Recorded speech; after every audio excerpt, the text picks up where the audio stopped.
It is Random Rants again. But first of all, before we go into today's episode, I want to say thank you to everyone who's been watching, who's been subscribing, who's been commenting, who's been sharing and liking. Thank you guys. Thank you guys. I do appreciate it. I really do appreciate it. Thank you guys. Thank you. You guys are the ones who make me actually get up every week, listen to the rants, and do this. So thank you guys, and please try and invite more people into our community. So last time we had a guest come on, and it was really interesting, and of course going forward we'll still have more guests. And those of you who want Naomi back, please let me know, and of course she's gonna come back, and we're gonna actually have some more sessions, so some of those kinds of sessions again. So I really do. I normally start with a rant, but I don't know, it's my birthday month, it's my favorite month. I'm trying not to rant a lot this month, yes, but of course there's still a lot of things to rant about, the country, people, life in general, but I try not to rant. This is like a Thanksgiving month also, so I try to reflect and not be so angry. But hey, if you have things to rant about, please, because as much as it's Thanksgiving month, I want you to be able to free up your mind, and of course go on into the end of the year free of heart and happy. That's it. So we're going to be going straight into today's rant. We have 2 rants for the day, definitely. So let's start with the first rant. Hi Andy, it's me again. Okay, this one off me. Like I can't even lie. Why are ladies like this? I know now you're thinking, oh, why am I always talking about ladies? But it is what it is, right? Why are ladies like this? You have a boyfriend.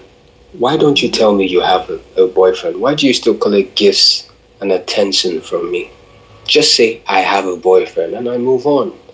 This babe would already date talking stage, proper talking stage. We're asking questions. Oh, how would you handle this in a relationship, or this in a marriage? I'm asking her questions. She's asking me back. Being nice, being sweet, checking up on her. Sometimes she'll check up on me. But if you check on her, this is what she was doing. She'll give me some attention, then retract. Because she's feeling, oh, this cute, fine guy likes me and all of that. Let me enjoy the attention. But are you not thinking about my emotions at the end of this? True. It turns out that she had a boyfriend, and this is kind of like how I knew, right? Okay. It's my birthday, and she has a pop-up. I'm fine with leaving everything that day and spending that day with her, so I go for her pop-up. I'm right there. She was shocked to see me, but I went.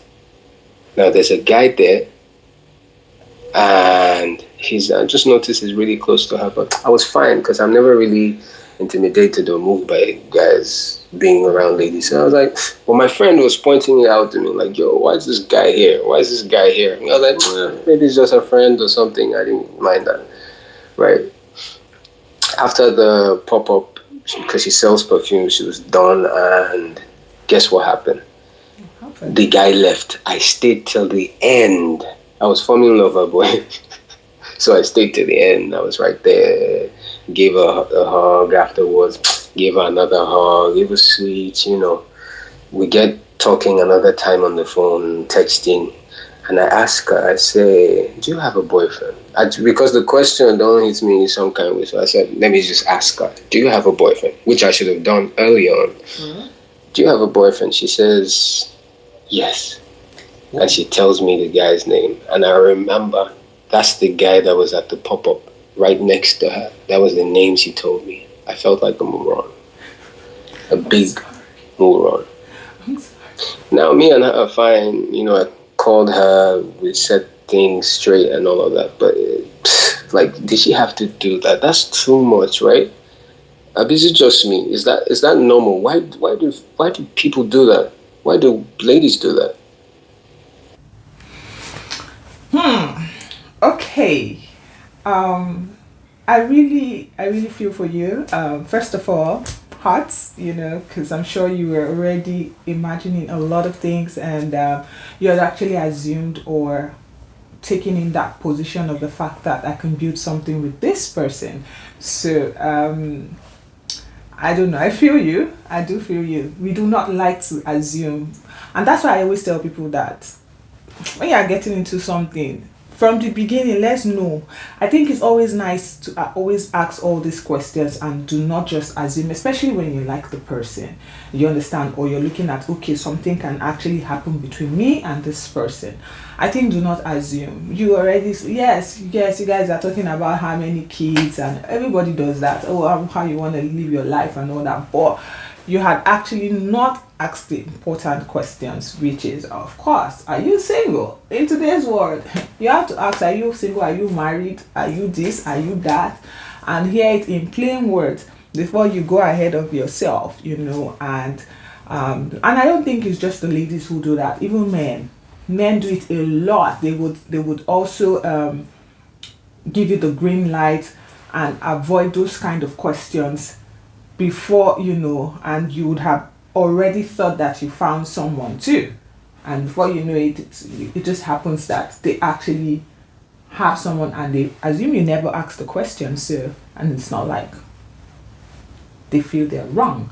So I feel for you. Sorry, I know you probably feel hurt even though you've had that conversation with her already, but I'm going to throw out the questions to all of you there. What do you think?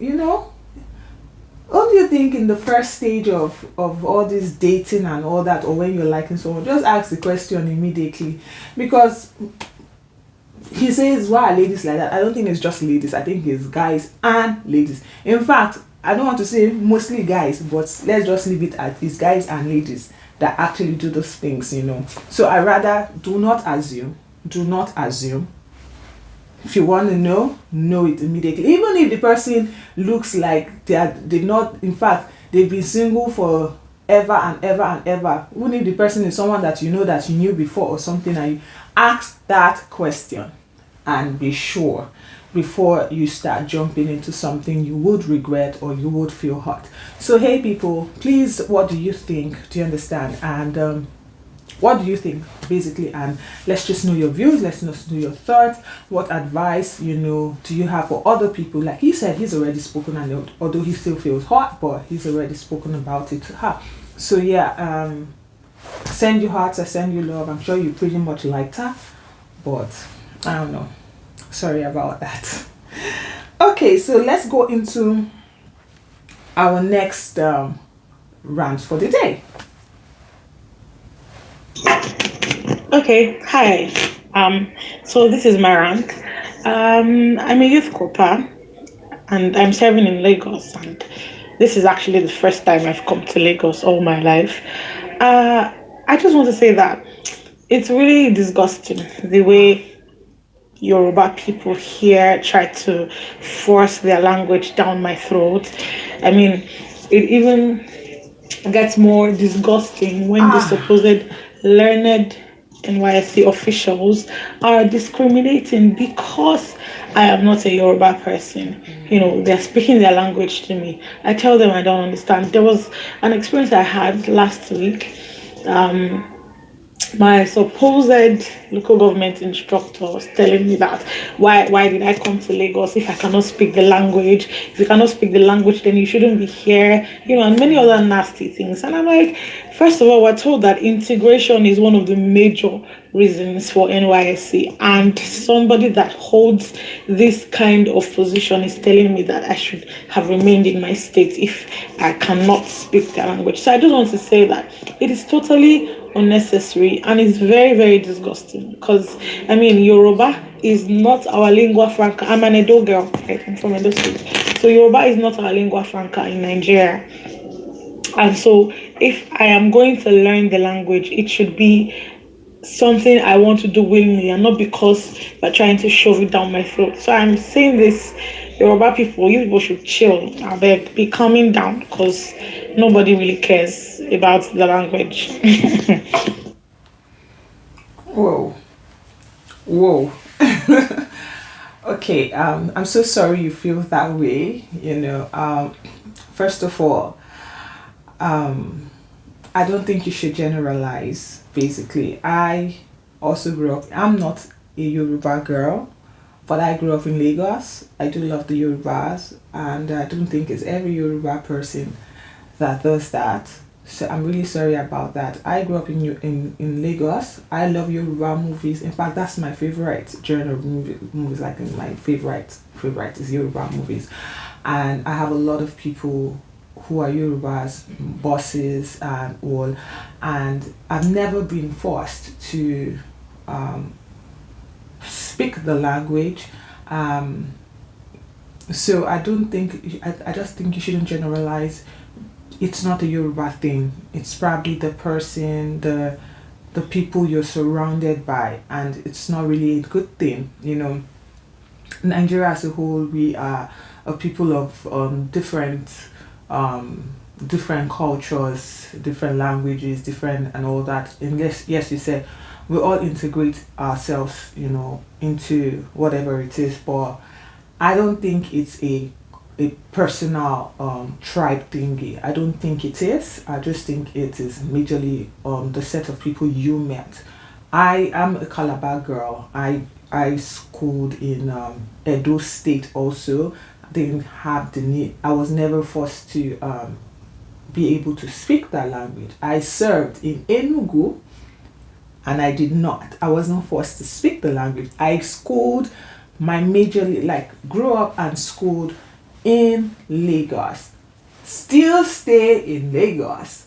And I've never been forced to speak the language. I love the language. I really, really love the Yoruba language, to be realistic, because I love it when they reference God. Oh my God, the Oriki is like, sometimes when they say the Oriki, I sometimes imagine I can't speak it, but I don't think anyone has ever forced me to be able to speak it. So I'm really sorry that you feel that way.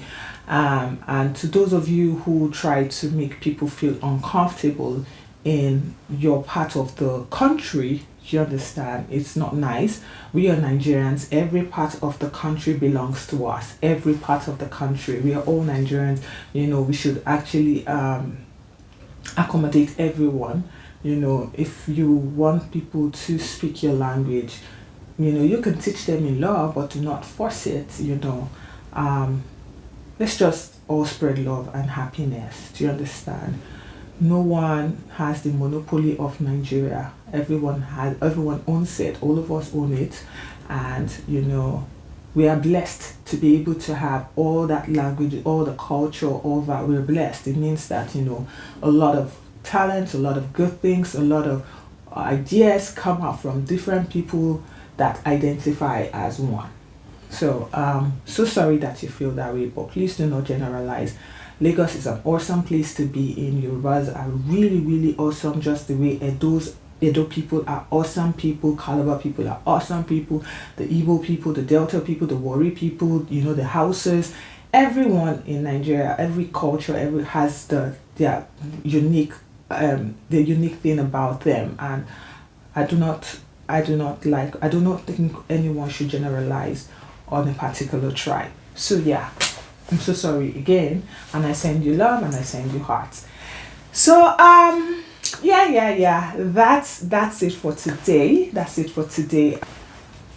So thank you again, and I would like to say that apart from the ranting, if you do have any topic you would want us to talk about, just drop the topic or drop your question in the comment section, and I probably might just have a guest where we'll talk about it before we go on to the rant. I think that's a good one. So if you have any question or anything you want us to talk about, please drop it in the comment section, and we would have I would have a guest, and we would think up a session where we can actually discuss about that. But till next time, thank you. Please do subscribe, send in your voice rants, like, share, comment, and please invite people also. Thank you. It is Ian or Ingi as always. Till next time, peace out, people.